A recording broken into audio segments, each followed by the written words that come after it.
Hello, and good Friday morning to you. I hope everybody's doing well. I know that I really enjoyed sitting up last night for a couple hours and listening to the webinar and learning a bunch of new stuff and just getting pumped up.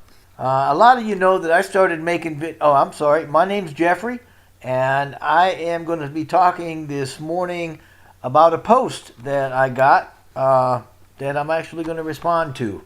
So I started making videos a couple of months ago, I guess, and occasionally I get responses that allow me to really search myself, kind of check my own motives and check my status. Well, I got one such post concerning the what if video that I put out a day or two ago, and oddly enough, that was also based on a post. But anyway, the post that I got last night kind of warrants a little attention, so as to let people know exactly where I am coming from and where I am going. Now, true to life, there is information about OnPassive that's not available publicly, and even some is only available to founders in sort of a framework sense. Even more scarce than that is the information that, for those of us that believe in what we're doing, we only get that through faith. So the perceived lack of information that makes us think about what we think about also makes it easy for us to do the what if scenarios, right? And a lot of times those things end up in a negative context. Such is life for most of it, but so it was with this particular post last night. It sought to turn the question back on itself and asked, what if Jeffrey's wrong about OnPassive? So by the end of this video, you're going to know exactly and for certain where I stand and why.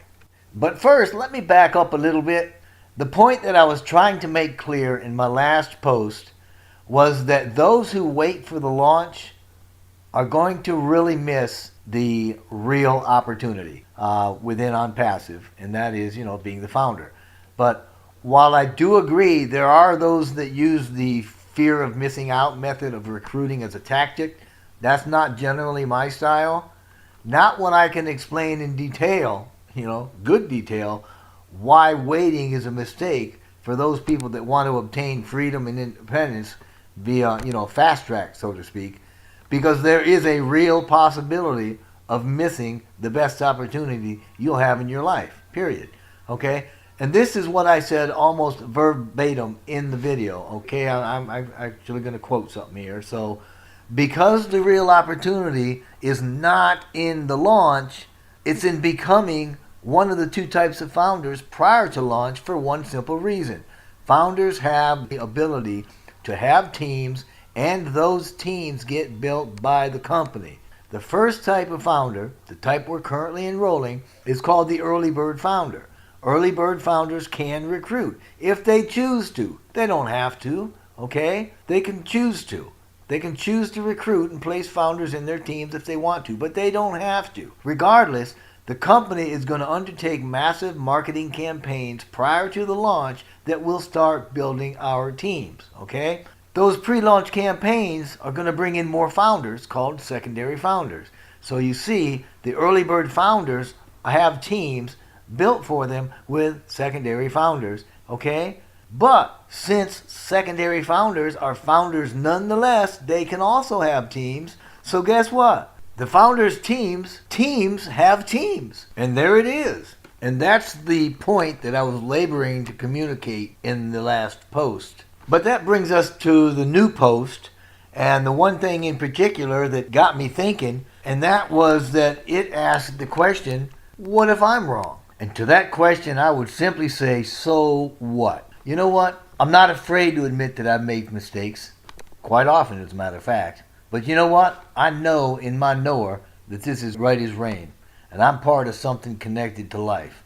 If it all turns out to be one master scam, then I know that I am not hiding behind some fake entrepreneurial facade while egotistically trying to maintain a subjectively produced motive that denies a failing attempt at intelligence.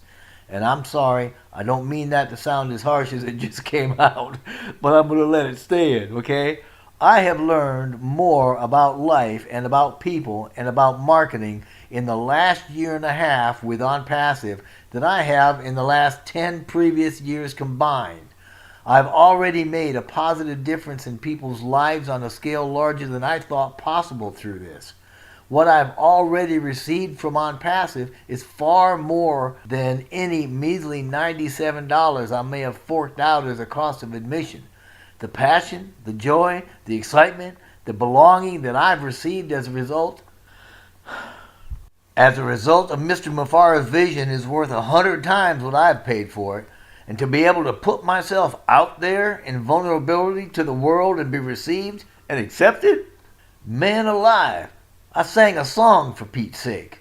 So you see, even if I'm wrong about the core motive of OnPassive, which is absolutely ludicrous, I will never be wrong about my decision to join and become part of what is potentially the greatest online marketing endeavor ever to be integrated globally for the greater good of mankind. So I'm going to say it again. You don't know what I know, and you have no idea what OnPassive's already done.